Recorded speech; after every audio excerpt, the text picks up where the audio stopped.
बप्पा रावल की वंश परंपरा में जन्मे मध्यकालीन इतिहास के उस सोरे शिखर एकलिंगनाथ दीवान महाराणा सांगा का देश के सबसे बड़ी पंचायत में अपमान हो जाता है और इसके प्रत्युत्तर में केवल खाना पूर्ति होती है। तब यह सोचने का विषय है कि भारत को राणा सांगा के बारे में बताने में हमसे कहां चूक हुई। शायद हम यह बताने में चूक गए कि जिस इब्राहिम लोदी को राणा सांगा ने खतौली और धौलपुर 2 युद्धों में पराजित कर उसके प्रभुत्व को नष्ट किया, कम से कम उस इब्राहिम लोदी के लिए तो राणा सांगा बाबर को निमंत्रण नहीं दे सकते।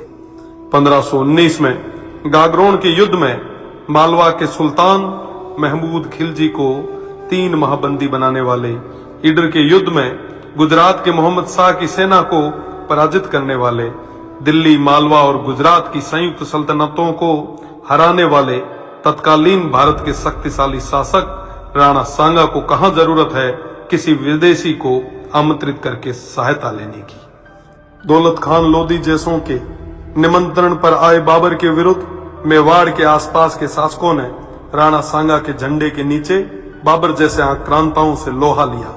जिस राणा सांगा के साथ आमेर से पृथ्वीराज जी कछवाहा, बीकानेर से कल्याणमल जी, जोधपुर से मालदेव जी, मेड़ता से मीराबाई जी के पिताजी रतन सिंह जी व वीरमदेव जी, ईडर से भारमल जी, बूंदी से नरबत जी हाड़ा, सिरोही से अखेराज जी देवड़ा, सादड़ी से झाला अजय जी, चंदेरी से मदीनी राय प्रतिहार जी, हसन खान मेवाती सहित आसपास के सभी सरदारों का सहयोग हो, उन महाराणा सांगा को किसी विदेशी की सहायता की आवश्यकता नहीं।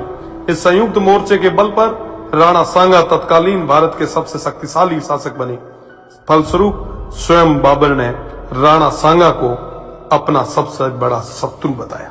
राणा सांगा ने इस संयुक्त मोर्चे के बल पर बाबर को बयाना के युद्ध में पराजित किया और बाबर की सेना को भागना पड़ा। इसी भागती सेना के मुगल जनरल मंसूर बरसाल लिखते हैं कि राजपूत मृत्यु के देवता हैं और वो हमारी तरह युद्ध से मैदान से भागते नहीं हैं। खानवा के युद्ध में बाबर के हरावल दस्ते को बुरी तरह नष्ट किया गया। इस युद्ध में क्षत्रिय तलवारों का पहली बार तोपों से सामना हुआ। उन तोपों को नष्ट करने के लिए वीरों ने अपने सिर तोपों में देके उन्हें नष्ट किया। आज भी यह खानवा गांव महाराणा सांगा के नेतृत्व में इन देशभक्त सूरवीरों के राष्ट्र व धर्म की रक्षा विदेशी आक्रांताओं बाबर और उनकी सेना से युद्ध करते हुए प्राणोत्सर्ग करने का साक्षी है। राणा सांगा न केवल वीर थे बल्कि सभी धर्म और पंथों का सम्मान भी करते थे। राणा सांगा उत्तर भारत के स्वाभाविक नेता बन के उभरे।